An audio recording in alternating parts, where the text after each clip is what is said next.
చూపిన మార్గముదలగా సాగని పయనము అవుతులేనిది నీ సహనము సాటి లేనిది నీ త్యాగము బతుకు బాటలో ఎన్ని వెతుకులాటలో మలుపు మలుపున ఎన్ని ఆటుపోటులో గెలుపే నీ ధ్యేయం సాహసమే నీ ఆయుధం సాధించే నీ ఆశయం సాహసమే నీ ఆయుధం సాధించే నీ ఆశయం.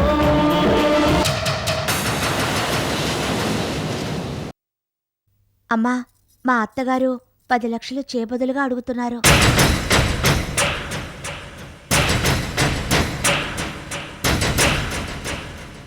అమ్మా, నీకు అత్తయ్యకి మధ్య మర్చిపోలేని సంఘటనలు ఎన్ని జరిగినా అవన్నీ మర్చిపోయి అత్తయ్య గారు వచ్చి ప్రాధేయపడుతున్నారు. నువ్వు కూడా అవేవి మనసులో పెట్టుకోకు. వాళ్ళడిగిన డబ్బు సహాయం చేద్దాం. ఏమిటి లక్ష్మి ఆలోచిస్తున్నావు? అడిగేది ఎవరి కోసమో కాదు, నీ మేనల్లుడు బాలాజీ కోసం. ఇప్పుడు నువ్వు పూనుకోకపోతే బాలాజీ జైలుకెళ్ళక తప్పదు.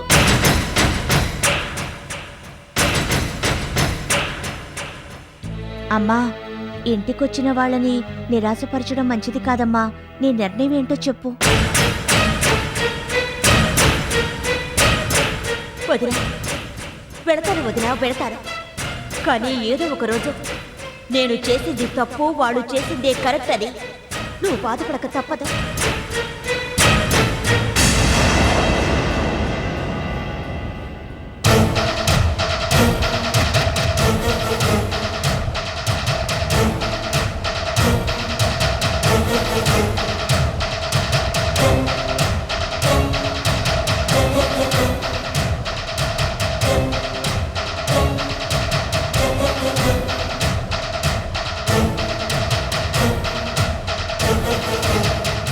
అమ్మా, అత్తయ్య గారిని చూస్తుంటే చాలా బాధగా ఉందమ్మా.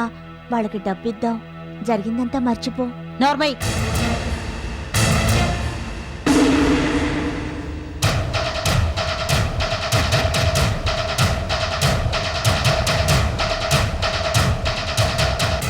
అసలు నాకు తెలియకడుగుతాను, ఏ మొహం పెట్టుకుని మా ఇంటికొచ్చారు? డబ్బడగడానికి నోరెలా వచ్చింది? వదినా. నోర్మై, వదినట వదిన. వరసలు పెట్టి ప్రేమలు కారిపోయేలా పిలవడం చాలు. ఇలా మా ఇంటికి రావడానికి నీకు మొహం ఎలా చెల్లిందో? అవునులే, నీకు సిగ్గు, శరం, చీవు, నెత్తురు ఉంటేగా. అహంభావం తప్పించి ఆత్మాభిమానం ఉండేడిస్తేగా. చేతికి తాళాలు రాగానే అధికారం చెలాయించి పెత్తనం అడ్డం పెట్టుకొని నీకు అడ్డు రాకుండా నన్ను ఇంట్లోంచి గెంటేశావు. ఇప్పుడేమైంది? నాకు అన్యాయం చేసి నువ్వేం బాగుపడ్డావు? నేను చేసింది తప్పు, వాళ్ళు చేసిందే కరెక్ట్ అని ఇవాళ కాకపోయినా ఎప్పుడో ఒకప్పుడు నువ్వు బాధపడతావని పౌరుషంగా చెప్పి వెళ్ళావే, ఇప్పుడేమైంది? నా ముందు దేహి అని చెయ్యి చాచేలా చేశాడా భగవంతుడు?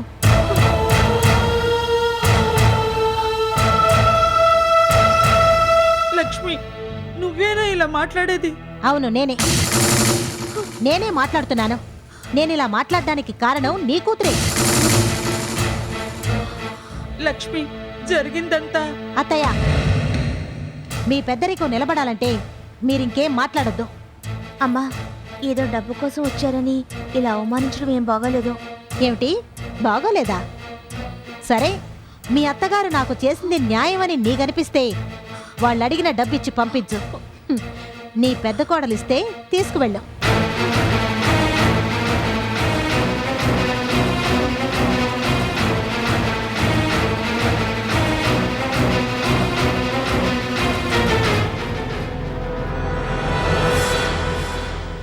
అత్తయ్య, నాకు ఇవ్వాలనే ఉంది, కానీ మా అమ్మని కాదని నేను ఇవ్వలేను. నన్ను క్షమించండి అత్తయ్య.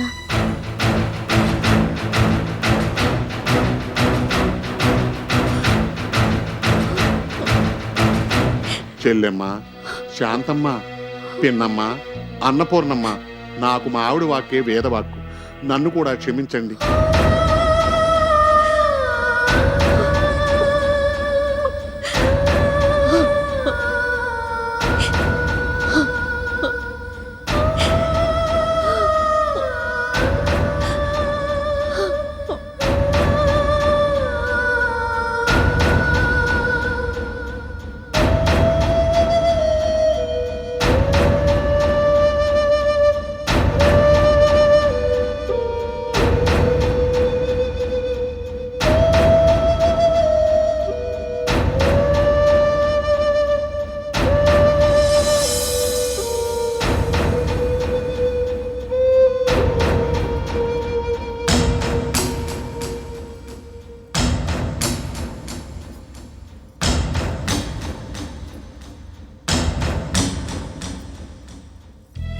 ఏవండి, ఏంటో ఆలోచిస్తున్నారు?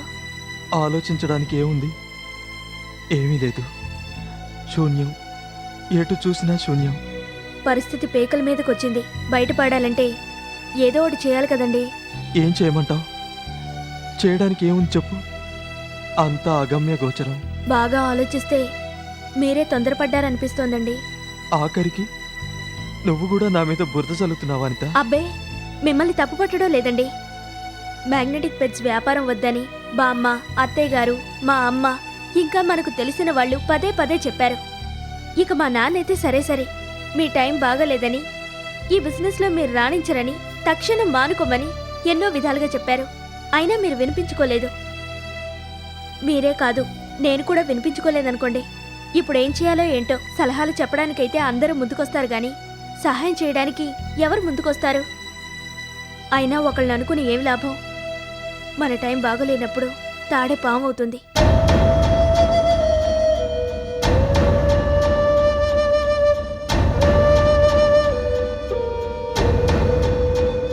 నేను చేసింది తప్పు, వాళ్ళు చేసిందే కరెక్ట్ అని ఇవాళ కాకపోయినా ఎప్పుడో ఒకప్పుడు నువ్వు బాధపడతావని పౌరుషంగా చెప్పి వెళ్ళావే. ఇప్పుడేమైంది? నా ముందు దేహి అని చెయ్యి చాచేలా చేశాడా భగవంతుడు?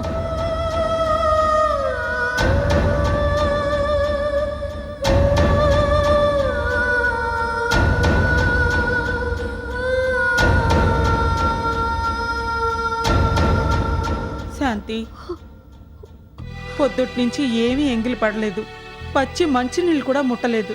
కడుపు మాడ్చుకుంటే కష్టాలు తీరుతాయా? ఆకలి చంపుకుంటే అప్పు పుడుతుందా? ఇదిగో ఈ పాలు తాగమ్మా. నాకే వద్దమ్మా. నువ్వెందుకు వద్దంటున్నావో నాకు తెలీదనుకుంటున్నావా? మాలిని నిన్ను విమర్శించింది. లక్ష్మి పగపట్టిన దానిలా ప్రవర్తించింది. అందుకేక నువ్వు బాధపడేది. వాళ్ళని విమర్శించినందుకు నేనేం బాధపడటం లేదు. కానీ లక్ష్మి వదిన ప్రవర్తనే నేను తట్టుకోలేకపోతున్నాను, జీర్ణించుకోలేకపోతున్నాను. వదినలా మాట్లాడుతుంటే నా మీద నాకే అసహ్యం వేసింది. బ్రతుకు మీద విరక్తి పుట్టింది. వద్దమ్మా, అలాంటి మాటలు ఎప్పుడూ అనొద్దు. నేనేం తప్పు చేశానమ్మా? ఎవరికి ఏం అన్యాయం చేశాను? అందరూ బాగుండాలని ఆశించాను. అది తప్పైపోయింది. నిందలు, నిష్ఠూరాలు, అవమానాలన్నీ పడాల్సి వచ్చింది.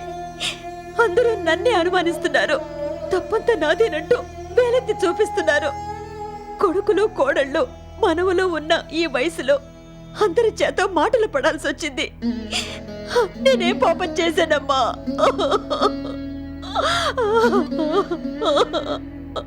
శాంతి, తలరాతను తప్పించడం ఎవరి తరం కాదమ్మా.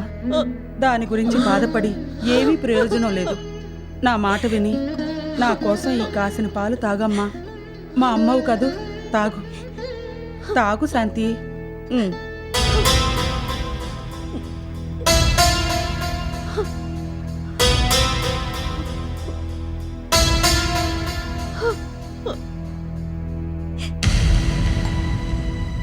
విధిరాత మారదు,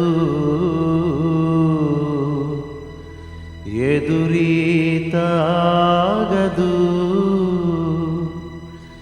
ఎదకోతదాగదు, ఎవరికైనా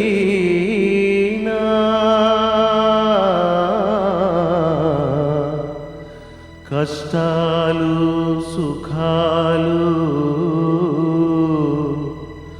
సహ సహజాతి సహజమే.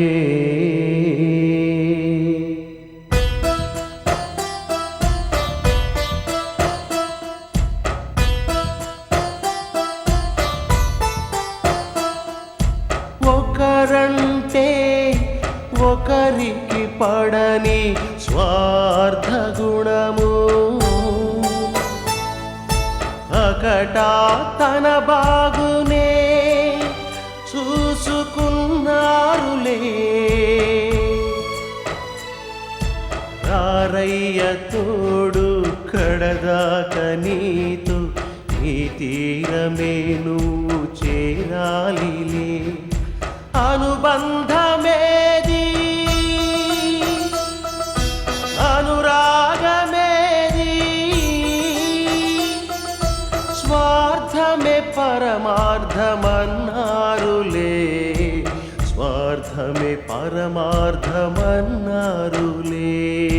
విధిరాత తప్పేది కాదు బ్రహ్మకైనా.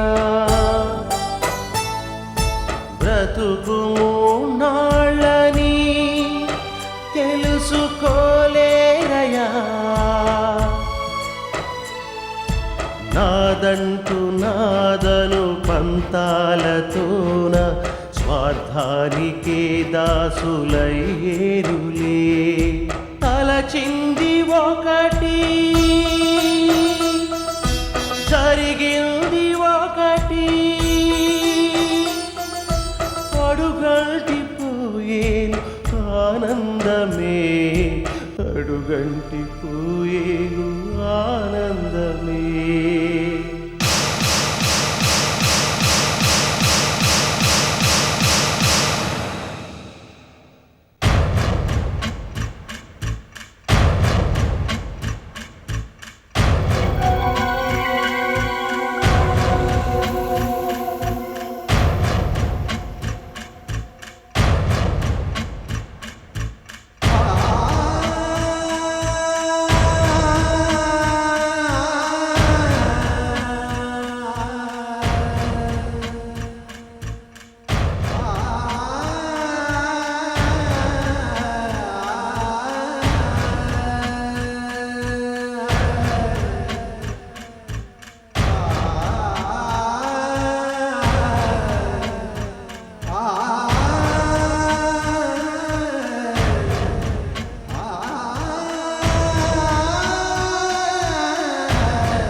అమ్మా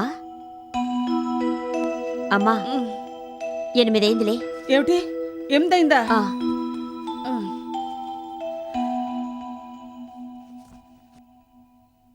ఏమండి?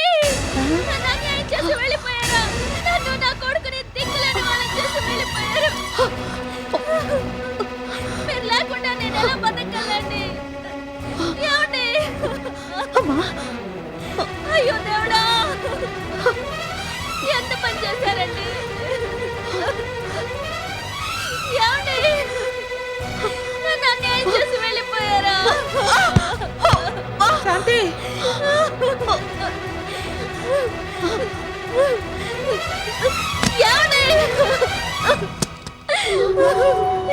ఏమండి? నన్ను వదిలి వెళ్ళడానికి మీకు మనసు ఎలా వచ్చిందండి?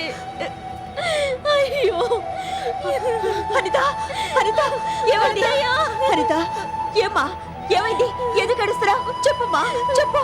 అత్తయ్య, ఆయన మనల్ని వదిలేసి వెళ్ళిపోయారు అత్తయ్య. ఇదిగో చూడండి అత్తయ్య. పూజనీలైన అమ్మ పాదపద్మములకు బాలాజీ నమస్కరించి వ్రాయినది. అమ్మా, నేను చేసింది చాలా పెద్ద తప్పు. ఎవరి మాట వినకుండా ఏమాత్రం లక్ష్య పెట్టకుండా నా ఇష్టం వచ్చినట్లు ప్రవర్తించాను. ఇప్పుడు ఊబిలో ఇరుక్కున్నాను. కన్ను మిన్ను కానక ప్రవర్తించినందుకు నాకు మంచి శాస్తి జరిగింది. ఇంటికి చిన్న కొడుకునని నన్ను అల్లారు ముద్దుగా పెంచారు, ఎంతో గారాబం చేశారు. కానీ నేను మీకేం చేశాను? మిమ్మల్ని అప్రదిష్ట పాలు చేశాను. నా వల్ల మీ అందరికీ చెడ్డ పేరు వచ్చింది. మీ మొహాలు చూడడానికే కాదు, అసలు బతకడానికి నాకు మొహం చెల్లడం లేదు. మళ్ళీ జన్మంటూ ఉంటే నీకే కొడుకుగా పుట్టి రుణం తీర్చుకుంటాను. మీ మాట విననందుకు నన్ను క్షమించండమ్మా. అందరినీ కడసరిగా అడిగినట్లు చెప్పు. అనితకి బాబుకి ఇక నుంచి నువ్వే దిక్కు. సెలవు. బాలాజీ, బాలాజీ.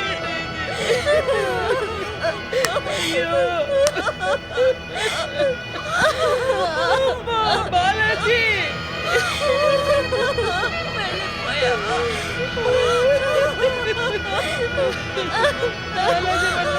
ఎక్కడికి వదిలిపెట్టి వెళ్ళని మాట ఇచ్చాడే.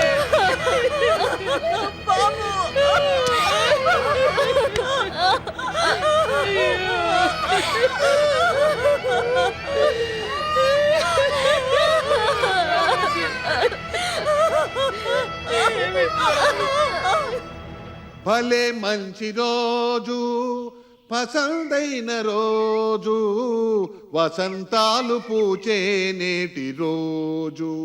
ఆయ్ వసంతాలు పూచే నేటి రోజు. గుండెలోని కోరికలన్నీ గువ్వలుగా ఎగిసిన రోజు. గువ్వలైన ఆ కోరికలే గూటిలోకి చేరిన రోజు. అమ్మడో సీత, నీకో శుభవార్త. ఆ బాలాజీ గాడు తనకున్న ప్రాబ్లమ్స్ సాల్వ్ చేసుకోలేక లెటర్ రాసి పెట్టి ఎక్కడికో వెళ్ళిపోయాడంట.